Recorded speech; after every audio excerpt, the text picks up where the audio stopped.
바울의 원래 그 부모님들의 고향은 갈릴리 바다에 있는데 기샬라라고 하는 동네에서 현대적인 용어로 하면 길리기아 다소로 이민을 갔습니다. 그래 바울은 길리기아 다소에서 태어났습니다. 옛날에는 시리아 아닙니까? 아수르. 그러나 로마가 전 세계를 통일함으로 말미암아 로마의 속국으로 있었는데 보십시오.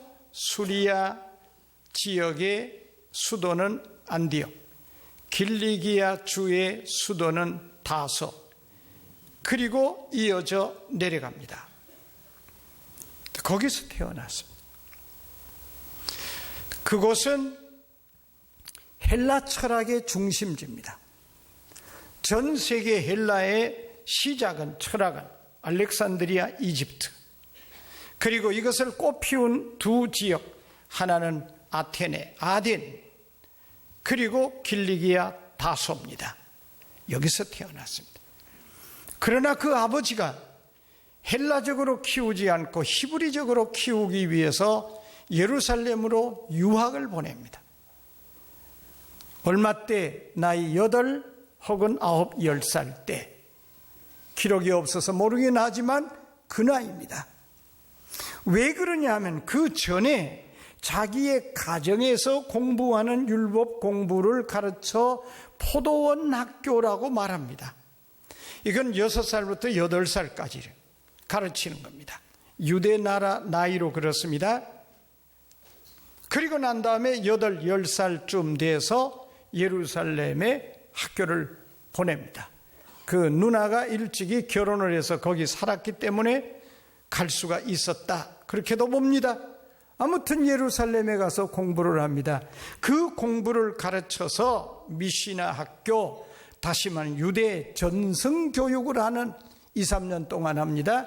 8살부터 10살 혹은 10살에 들어가면 12살까지 그렇게 공부를 합니다. 요때 왔으리라고 생각을 합니다.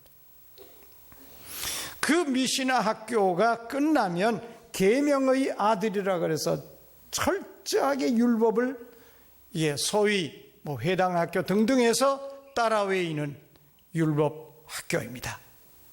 그게 대개 13, 15살에 끝납니다.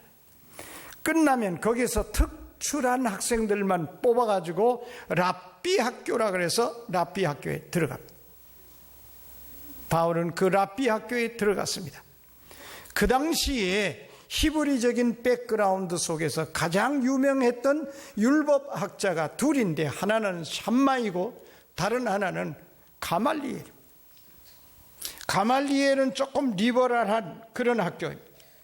그래서 외국에서 자랐기 때문에 충분히 받아들일 수 있어서 그는 가말리엘의 문화생으로 들어가서 적어도 17, 18살 될 때까지 7, 8년 동안을 율법 학교에서 공부를 해 그는 랍비가 됐습니다. 그 당시에 랍비는 대개 약 6,000명 있었다 그럽니다. 그 6,000명 가운데서 7명 최우수 학자를 뽑아서 라반 그렇게 말합니다. 그 중에 다시 2명을 뽑아서 랍이라고 부릅니다. 그 중에 한 사람이 가말리엘입니다. 가말리엘의 할아버지가 힐렐입니다. Hillel, 힐렐. 이분은 우리가 잘 아는 탈무드를 쓰기 시작한 율법학자였습니다. 전통적인 율법학자 가문입니다. 그 밑에서 수학을 했습니다.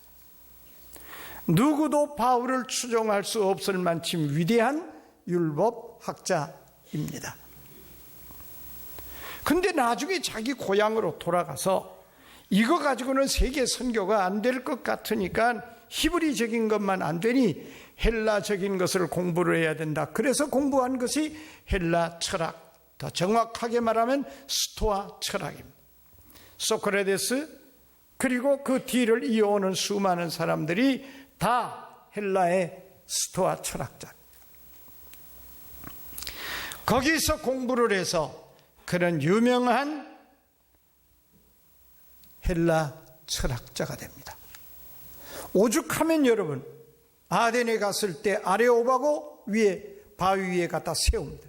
그 나무나 애들이 올라가서 공차기하고 놀러 올라가면 몰랐지만 적어도 군중들이 모인 가운데서 연설을 하기 위해서는 적어도 소크라테스의 버금가는 철학자가 아니면 어림도 없이 못 올라갑니다. 그랬던 그가 여러분 봐요, 반역자로 바뀌어집니다. 기독교의 핍박자로 일변합니다. 그게 이제 사람이요, 너무 많이 배우고 돈도 너무 많고 권력도 이렇게 높이 올라가면 조금 똑바로 안 배긴 사람은 교만하도록 돼 있어.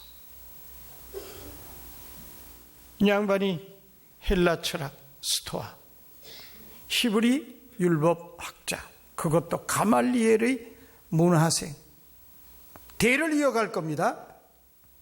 그랬던 사람.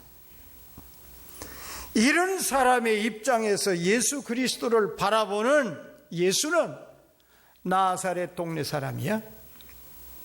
예수님 죽을 때도 나사렛 예수라고 쓰라 그랬어. 왜요? 나사렛은 옛날에는 이스라엘 나라였지만 지금 아수리아에 뺏기고 난 다음에 이방 나라예요. 이방의 예수, 다윗의 가문이 아닌 이방에서 난 나사렛 예수. 또 하나, 그는 살아났대요. 죽었는데.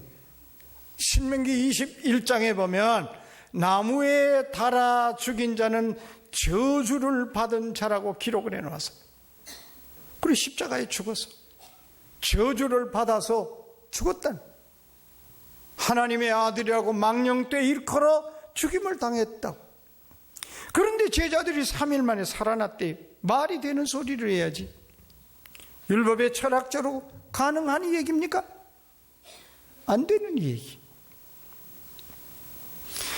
그래서 예수 믿는 사람을 핍박하기 시작을 했고, 마지막에는 이렇게 표현합니다. 교회를 잔멸할세. 잔멸이라고 하는 말은 헬라 말이에요. 산에 사는 산돼지가 포도원에 내려와서 포도 다 따먹어버리고, 그리고 난 다음에 줄기까지 다 깨물어서 그냥 씹어서 포도원 망쳐버리고, 그것도 모자라서 긴 주둥이를 가지고 포도나무 뿌리채 뒤집어 엎어놓는 상태를 잔멸이라고 표현해요. 예수 믿는 사람 한두 사람 잡아 죽이는 것이 아니고 교회를, 기독교를 박멸하려고 했었던 바울입니다. 그 당시에 사울입니다. 그래서 가장 많이 도망을 갔었던 지역이 바로 다메스커스, 다메섹입니다. 그래서 제사장이 잡아와라, 죽여도 좋다. 그래서 공문서를 들고 다메섹으로 가는 길. 가다가 주님을 만난 겁니다. 할렐루야. 정오에, 왜 정오라고 표현해요? 가장 햇빛이 강렬하게 내려 쪼이는 정오.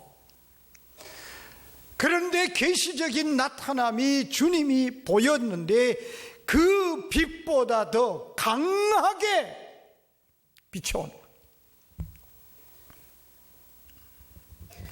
그리고는 사울을 향해서 왜 네가 나를 핍박하느냐, 음성입니다. 빛은 못 봤는데 음성은 같이 갔던 모든 사람이 다 들었다고 그랬습니다. 눈으로 보고 귀로 듣고 그리고 거꾸러져 온몸으로 체험하는 그 순간, 이제부터 바울은 세계를 향한 선교의 사역의 일생을 보냅니다. 이제 우리가 보통 이제 그렇게 말해요. 바울이 선교한 것이 1차, 2차, 3차다. 성경 똑바로 보시길 바랍니다. 아닙니다. 8번에 걸친 선교 사역에 그의 한평생을 보냅니다. 다메섹에서 예루살렘으로 올라가니까 바리새인들이나 제사장들은 저게 반역자가 왔다고 그래요. 그리 환영 못 받지. 그 다음에 제자들과 예수 믿는 사람 만나니까 저게 이중 간첩이 돼서 우리 잡으러 또 왔는데, 그러니까 환영이 안 돼, 양쪽 다. 그래서 택한 곳이 아라비아입니다. 아라비아 선교를 향해서 그는 떠나갑니다. 3년입니다, 여러분. 아라비아가 어디입니까? 요사이 사우디아라비아가 아닙니다. 그 당시에 아라비아라고 하는 것은 지중해 연안에서 시작해서 올라가서 그리고는 유브라데스 강에 이르는 그 꼭대기까지 그 전체를 가르쳐서 아라비아라고. 거기는 누가 삽니까? 이스마엘 자손이 삽니다. 이스마엘 사람들을 향한 선교가 처음 출발한 선교 사역집. 거기서 3년. 그 가운데서 보면 내가 14년 전에 제3층 하늘 꼭대기에 올라갔는데 거기서 내가 환상을 보았느니라. 그때 신비적인 체험, 위대한 사명을 이어가는데 그 모든 수련의 자리였고, 이스마엘 자손들에게 선교하는 첫 번째 사역지 3년. 그 다음 두 번째, 자기 고향 길리기아 다소를 향해서 갑니다. 그때 그는 헬라 철학을 다 배웠다고 봅니다. 그 10년. 그때 그는 장막업, 천막 만드는 것, 히브리인은 자녀들에게 직장을, 그리고 이 기술을 안 가르치면 도적놈 만든다고 하는 오랜 전통, 거기 가서 그거 다 배웠어요. 그리고 전 세계, 헬라 세계, 로마 세계에 가서 복음을 전하려고 하면 히브리적인 것만 가지고 되는 게 아니고 반드시 헬라적인 철학을 배워야 된다고 하는 그런 깊은 사명감 때문에 그는 길리기아 다소에 10년 있으면서 그 전체를 섭렵합니다. 그 다음 제3기입니다. 보세요. 제대로 선교를 못하면 왜 바나바가 안디옥 교회에서 와서 바울을 픽업해 갔겠습니까? 그 선교가 누가 보아도 너무너무 위대했고 너무 열정적으로 잘하고, 그렇기 때문에 바울을 데리고 가서, 그 당시 이름이 사울입니다, 안디옥으로 갑니다. 안디옥 교회에서 1년 동안 있으면서 사울은 다듬어지고 선교 사역을 13년 하고 여기를 왔습니다. 14년째입니다. 그럼에도 불구하고 바나바를 통해서 많은 걸 배웁니다. 그 당시 안디옥 교회가 몇 개나 됐을까? 수리아 안디옥에요, 여기서 도망 온 사람들이잖아요. 예루살렘에서 핍박을 받아서요, 최하로 2만 명 왔으리라고 생각합니다.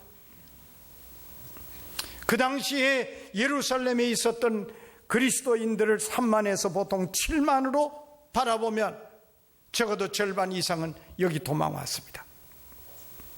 그러면 가정교회입니다. 전부 숨습니다. 잡히면 붙들려 가는 죽습니다. 그러니까 한 가정에 모여서 예배 드리는 게 가정교회가 지하에서 많이 모이면 20명.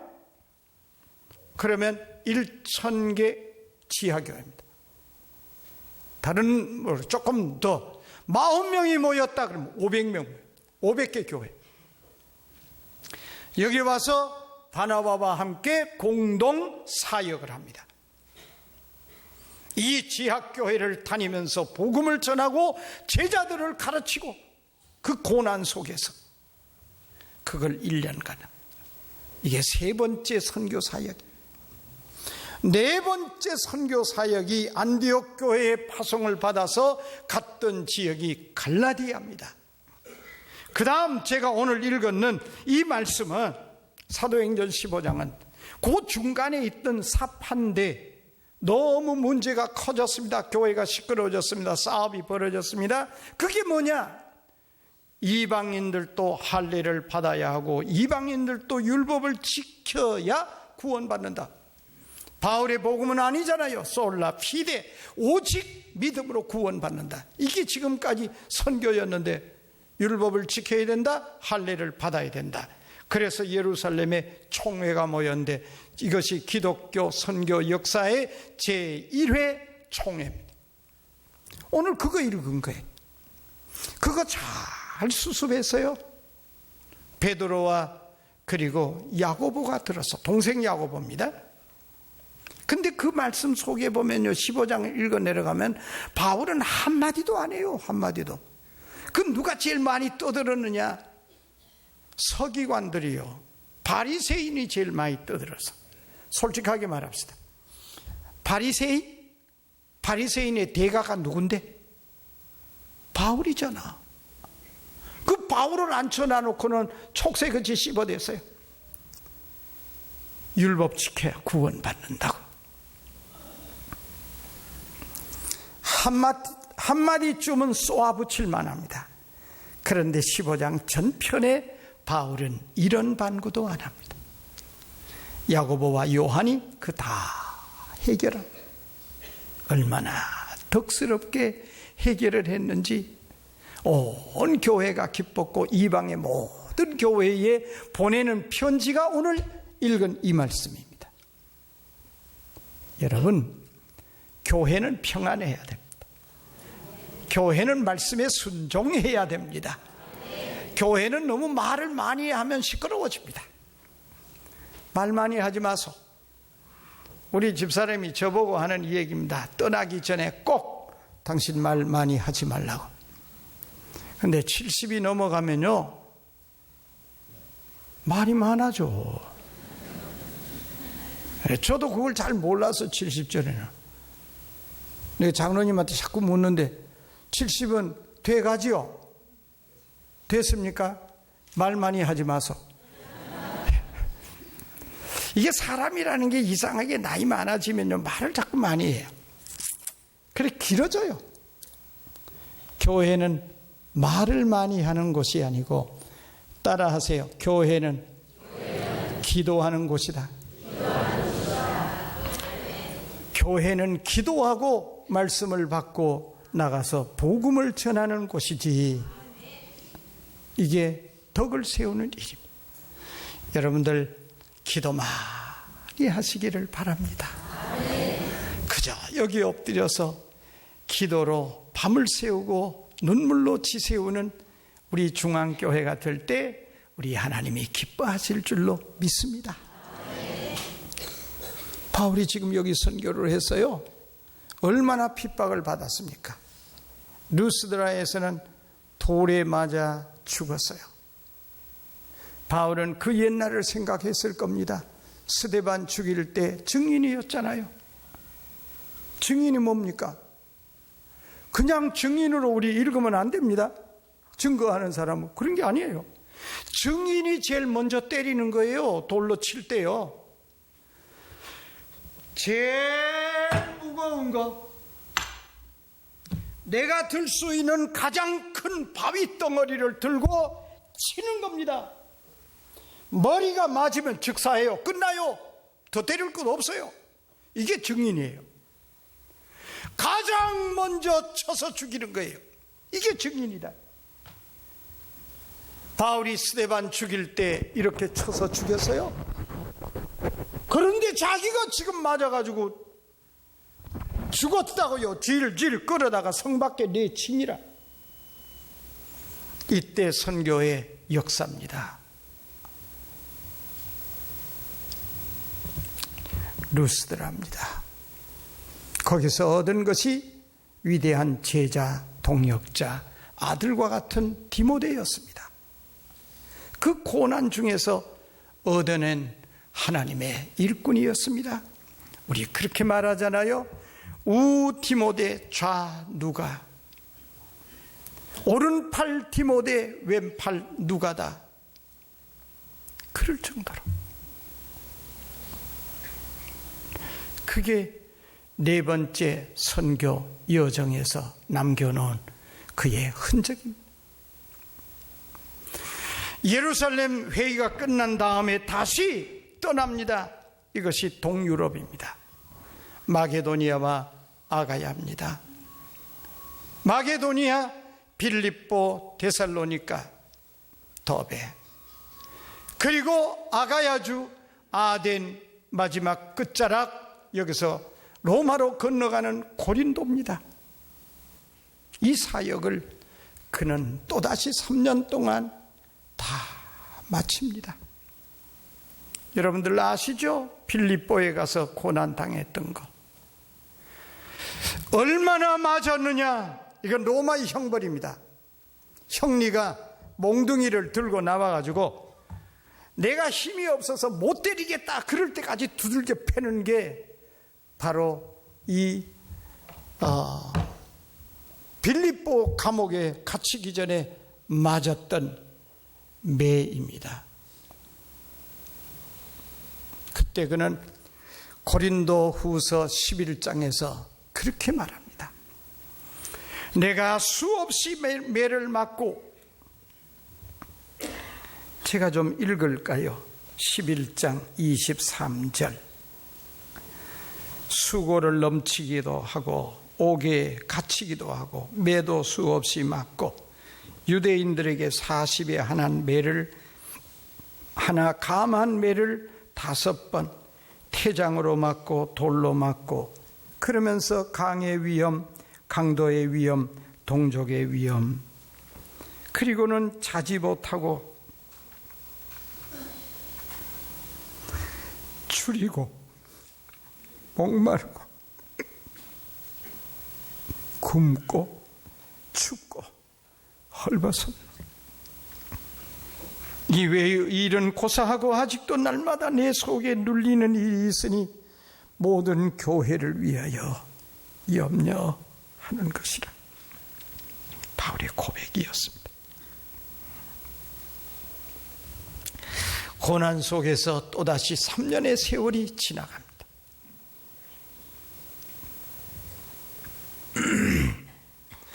그리고 6번째가 아시아입니다. 에베소입니다. 거기는 3년 동안 있었는데 제자 양육으로 일생을 보냅니다. 제자들을 길러서 보내는 일입니다.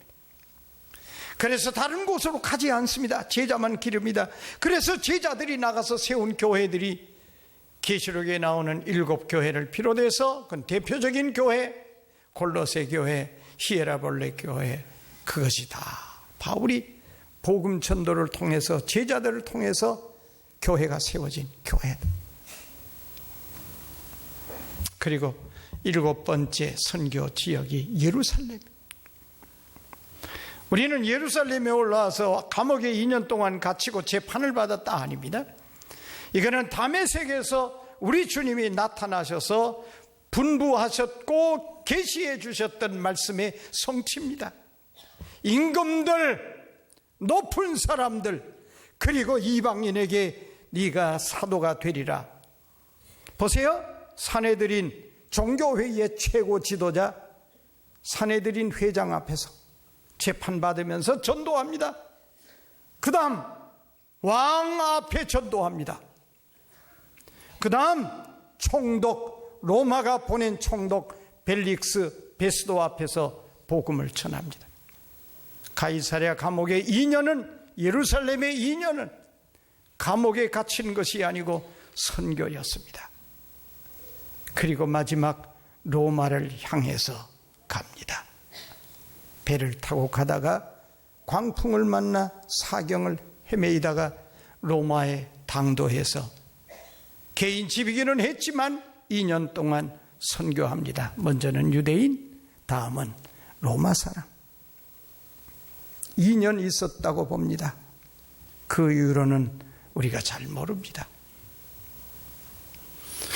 이 선교를 다 마치고 난 다음에 그가 하는 말입니다. 제자 아들과 같은 디모데에게 1장 12절. 나를 능하게 하신 우리 주께 내가 감사하면 주님이 나를 충성되이 여겨 이 직분을 맡겼느니라. 뭐예요? 나를 능하게 하신 주께서, 내가 능력이 없고 능치 못한데 주님이 나를 능하게 하셔서 이 일을 했다는 고백. 내가 주님 앞에 충성되지 못한데 나를 충성되이 여겨 이 직분을 맡기셨다. 오늘 여러분들과 제 고백이 될 수 있기를 바랍니다. 내가 이제 복음을 위해서 한평생 살아왔는데 내 남아있는 피 한 방울 오직 선교의 제단에 부어 바치리라. 내 남은 여생, 지금 감옥에 갇혀 있습니다, 여러분. 내 피 한 방울 또 오직 복음만을 위해서 바쳐드리. 주를 위해서 남은 여생 살리라. 내 피 한 방울 남기지 않고 살리라. 주님을 위해서 바치리라. 나이 많은 바울. 사랑하는 여러분, 우리 주님의 선교를 위해서, 복음을 위해서 우리의 남은 여생 드릴 수 있는 생애가 된다고 하면 이보다 더 큰 축복은 없을 줄로 믿습니다. 포항중앙교회 형제 여러분, 바울처럼 오늘 우리의 남은 삶의 선교도 오직 복음만을 위해 내 일생을 헌신하여 주께 영광을 돌리고 주님 앞에 우리 모두가 다 기쁨으로 설 수 있기를 주님의 이름으로 축원합니다.